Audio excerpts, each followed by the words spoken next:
All right, let's get started learning about team dynamics.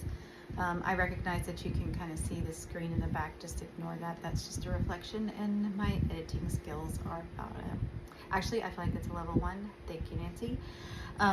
And so today we're going to learn about that diagram.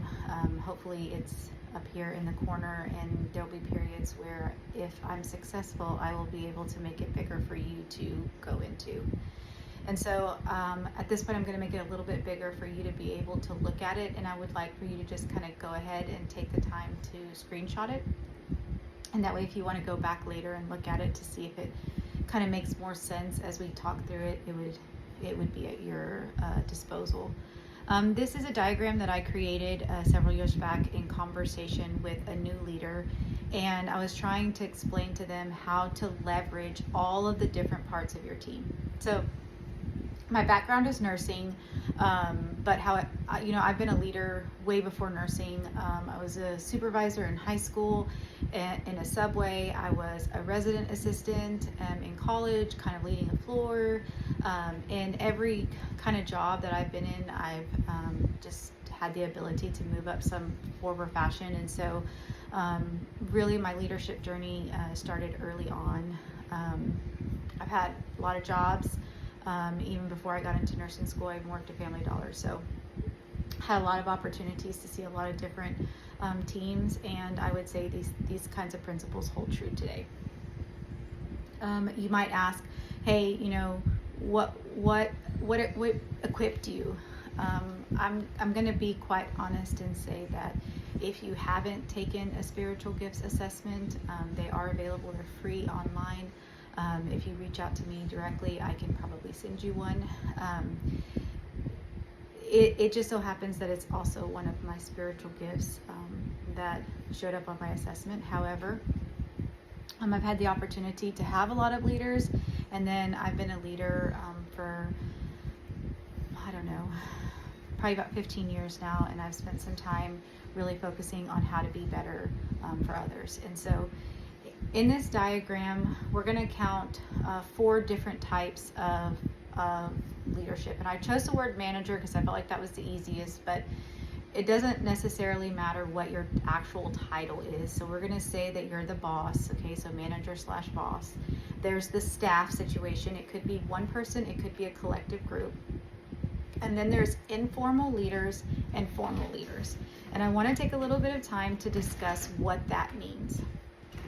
So in the nursing world, you have your staff level nurses, you have your nursing assistants, you might have a unit secretary, you might have some more titles, doesn't necessarily, obviously not limited to that. And then you have a charge nurse typically. Now I've worked in other places that have had shift leads, supervisors, I can't think of the other words right now, but if you are in charge with no real authority to really do anything to the person. So do charge nurses have the ability to kind of discipline? They could in some instances, but a lot of times no, it's left up to the main manager or the assistant manager. Do shift leads have the ability to discipline? Possibly, but primarily it may or may not be left to what I would call the hiring and firing manager. And so those that have a formal title that kind of puts them in this position of power, and we're going to use that word because there's no other way to explain it. If it puts them in some level of power or authority, then those are what we would be considered formal leaders. And it's important to identify the difference between a formal leader and an informal leader because they're going to have different jobs. In this example, we're going to take the Jonah example. All right, so the Jonah example is the one where he is being disobedient and the rest of the team is covering for him because they don't want to get blamed, okay? They don't want to get blamed if he gets in trouble. Maybe they also don't want to deal with him directly. At the point that he tells them, throw me overboard, they look at him and they're like, we're not throwing you overboard. They were so adamant that they were going to throw them overboard that they spent so much time and energy trying to row back to shore to save themselves. And finally, when they were overwhelmed, so they hit that peak, boom, then they're ready to throw him overboard. And when they throw him overboard, they say, please don't blame us for his death. So they're still scared about being blamed. And so that example is very real in the workplace. So we have an employee that's not doing what they're supposed to do. We have a team that's kind of covering for them. And then the team can no longer stand it, right? And so when that happens, we have to change the culture. And so this diagram really focuses on change, and it doesn't necessarily even matter what kind of change it is. It's a great way to implement change. And the first thing that we need to recognize is change is hard. You should expect pushback. For you to walk out there and think that you're just going to say to do something and they're actually going to do it, you're setting unrealistic expectations. So you should plan for people to give pushback, and that means that you need to plan to deal with that pushback, okay? And you want to minimize it, right? So in this example, we're going to change the culture, and we're going to create a culture where it is okay to tell and to come forward to the leader and let them know that something is going wrong on the unit, okay? And so there's a couple of things that we know in this situation. Again, we're using Jonah's situation. We know that an employee is not doing what they're supposed to do, and we know that the employee knows that they're not doing what they're supposed to do, okay? The second thing that we know is that the team, as a general team, is willing to cover for them, okay? And then the third thing that we know is that they are afraid, okay? They are afraid of being blamed. In real life, in a work situation, that could be fear of retaliation. It could be fear that you're going to tell, as a leader, you're going to tell who told. It could be that they don't want to work short, right? So they don't want to have that loss of that person, and they think that you're going to do something that's going to create a situation where they're going to have to work harder. So there's a lot of reasons why they might have that fear. And it's important to recognize all of those things, because when it comes time to use the leaders in their specific roles, it's going to be important. Okay, so our formal leaders in this situation, okay, so those are those charge nurses, supervisors, shift leads, whatever. Those are going to be the people that, sorry, my husband just walked in and okay. Those are going to be the people that we're going to call them enforcers, okay?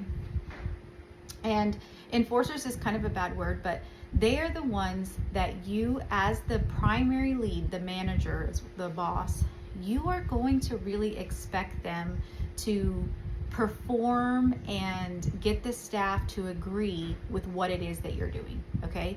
You're going to expect them to follow the rules because of their elevated position, all right? Now, are they or are they not? That's not necessarily always going to be the case, but that's okay. In this particular scenario, let's just say they are, for the sake of them being the enforcers. Okay, then we're going to move over to the informal leaders.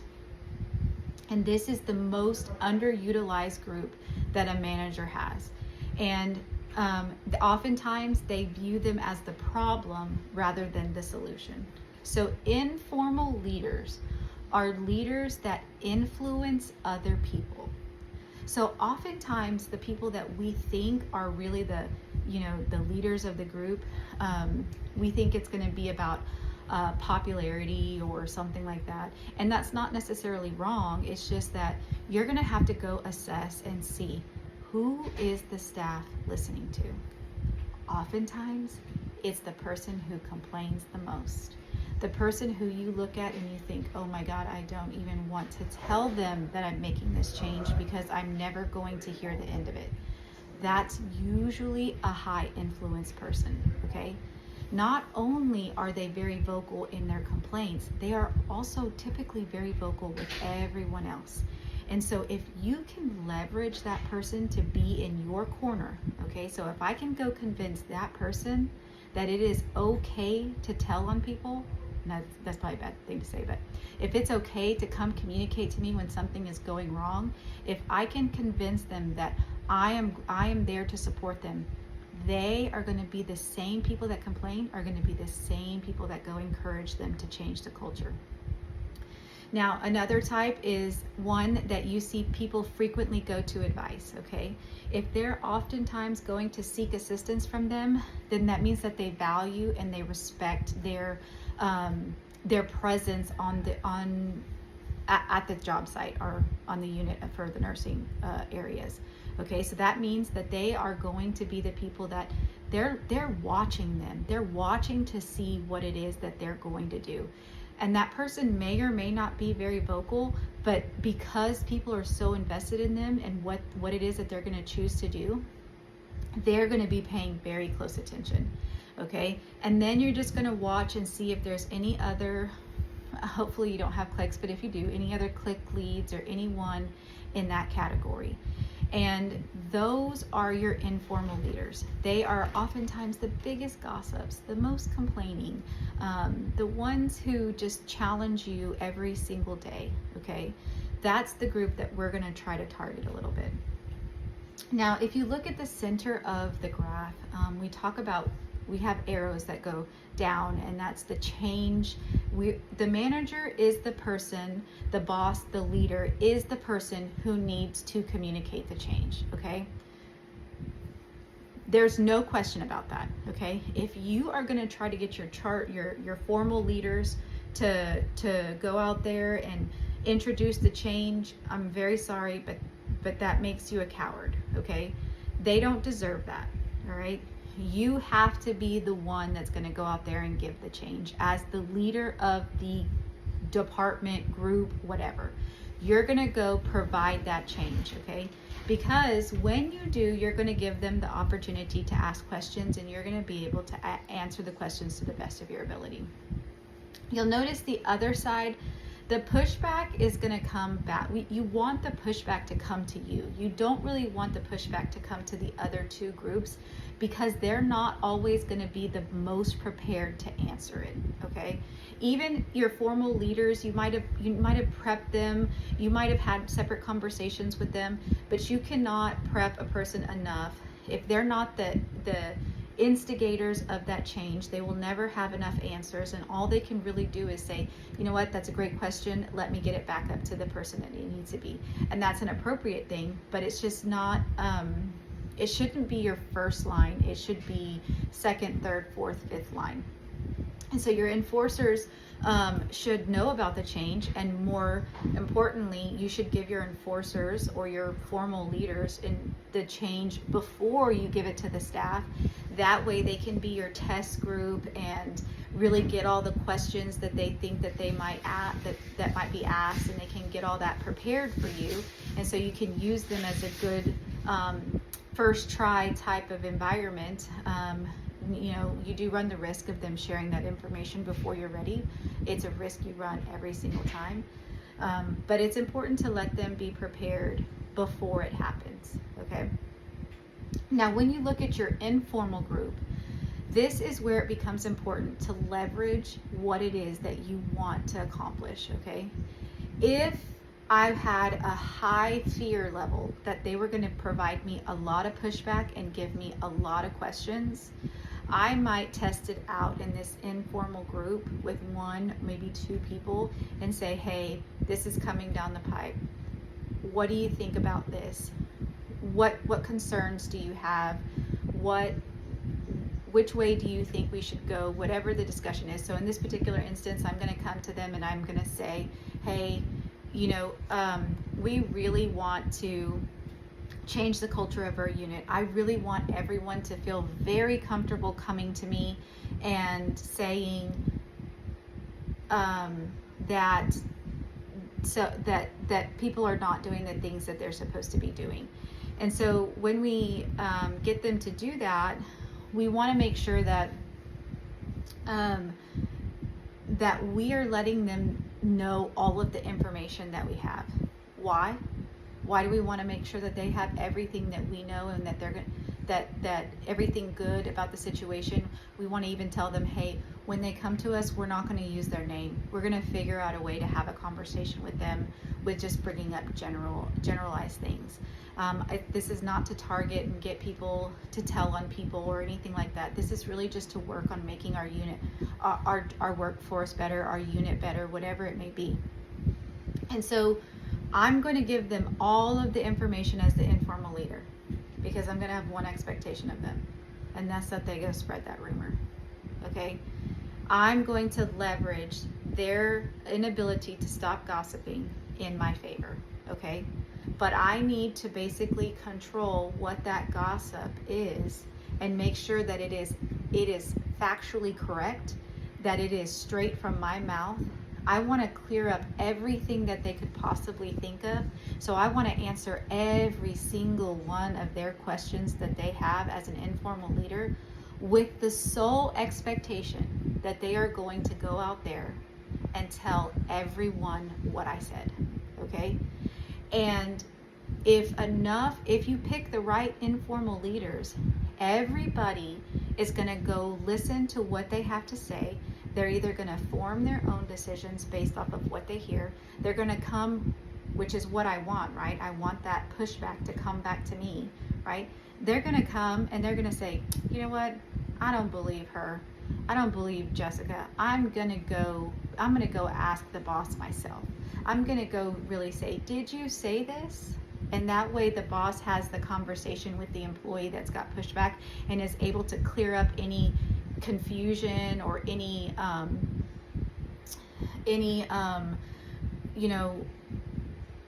I can't think of the word right now, but the negativity that they might have surrounding the situation.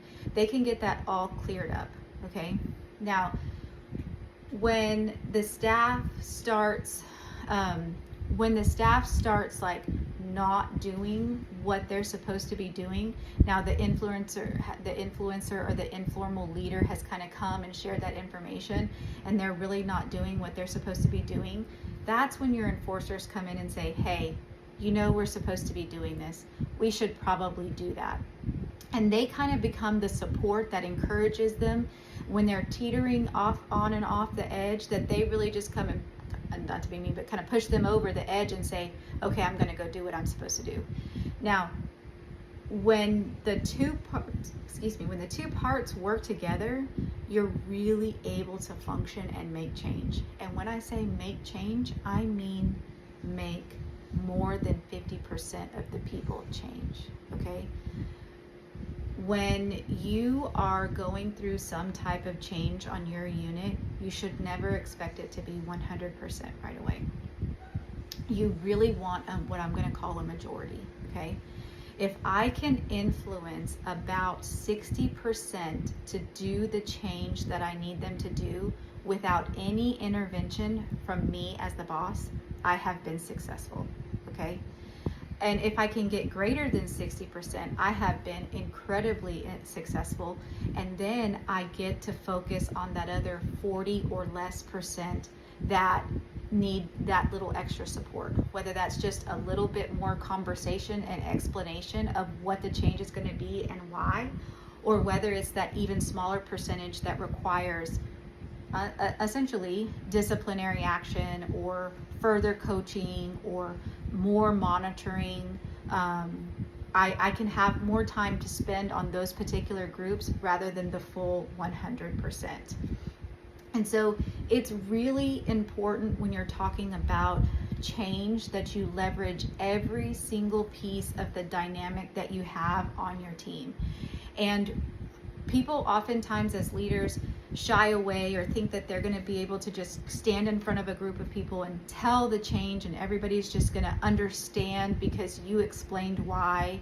And sometimes as leaders, why is not enough.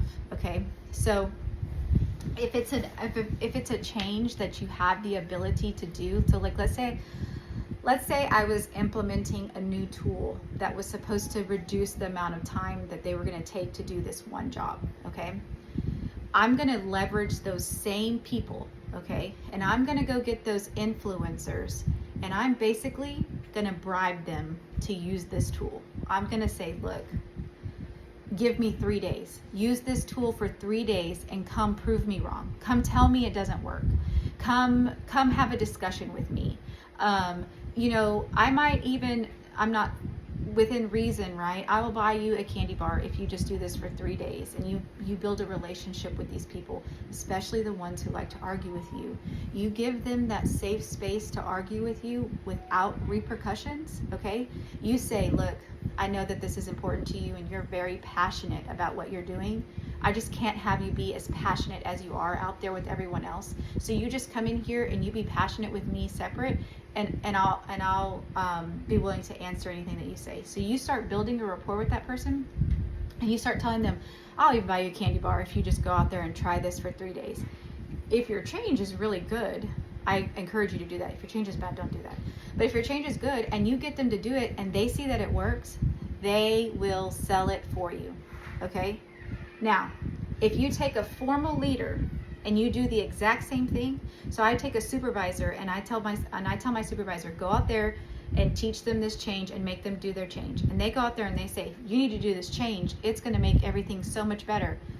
They are kind of viewed as a boss, okay? They are viewed as somebody who has to say that. You're only saying that because they pay you to be supervisor. That's what I'm going to say as an employee. You're saying that because Jessica told you to say that. Whatever the situation is, the dynamic has changed with that formality in leadership. And so that isn't the first line of defense that you should use. So once my informal leader starts swaying the opinion and starts moving people on the percentages of good very easily with just talking, and then I have multiple informal leaders, so now they're hearing it from several different people. Hey, this tool is very good. This tool, it really does save you time. You're going to capture that group that's teetering on the edge. You're going to capture the group that's going to do what you say because they're good employees, and if the boss says to do something, they do something. And then you're going to capture the other group, okay, the group that's like, maybe I don't know, I don't really want to do it, but I'm going to do it anyway because they said, or I'm going to test it out, but then I'm going to slowly back away. Then that enforcer comes in there and says, hey, we're supposed to be using the new tool. And then because they're not really confrontational and they're like, all right, I give. You want me to use the tool? I'll use the tool. And so then you push yourself more and more over that percentage. And so again, I can't express enough. There's all of these different dynamics and layers when you're talking about team dynamics, especially those with larger teams. But really making sure that you're using all of these different people is very important. And because I tell you that everything in the Bible kind of tells us how to do leadership, I want to tell you that there is an example of this in the Bible, okay? When Moses is leading people, he leads the Israelites out of Egypt, and he is now kind of established in the wilderness at this point, and his father-in-law comes and brings his wife to him. And at this point, and one of the things that even I didn't know until I was read the Bible fully from front to back. I mean, I guess I knew, but I didn't really ever really think about how many people Moses brought out of Egypt. I thought okay, he brought a group of 300, or even if I thought anything, a group of 3,000. No. Moses brought a group of 600,000 men. That's not even their wives and their children and all of that. It was an enormously large group of people. I don't know how many people hold in your nearest football stadium or concert arena, but I don't think it's anywhere near the number that Moses was actually in charge of. And so he, in Exodus, it talks about how he was having to be, quote unquote, the judge. They were bringing problems to him, so he's the leader, right? So they were bringing problems to him, and he's having to weigh in on the problem and give everybody answers. And his father-in-law comes and sees that he's doing this from morning until night, and all these people are standing around, and all these people are standing and waiting for him to do this. And he tells him, if God allows, you need to appoint people to help you. Okay, you need to go teach them. So you're going to go help them. You're going to go provide them all the tools. And you need to teach them, and you need to set them up into different stations so that they can basically filter it out so that what comes to you is small and manageable on what you need to consult with God and answer accordingly, right? And so Moses does this, okay? He appoints several different types of, or several different levels of leadership in the various areas, and they handle the small things. He shares the Spirit of the Lord with them and kind of talks about what the goals are and all those other kinds of things, and then they go out there and they handle the smaller problems, and then Moses is able to deal with the bigger problems and the ones that they can't solve, that he's going to consult with God with. Okay, we are doing the exact same thing. We are leveling off people, okay, informal, formal leaders, that we can minimize the amount of problems, concerns, pushback that ultimately you as the leader receive, and make it more manageable for you from a mental health standpoint, where you can handle the tougher staff members. You can handle that 20-40%, and you can give them some focused attention. But having 100% of people every time you turn around coming to you in an office and explaining and saying the same thing after the same thing after the same thing, and feeling like you're not getting anywhere, can be very disheartening for a leader. And so we are going to do the exact same thing that Moses did, okay? We're going to equip people. We are going to equip them to handle the change.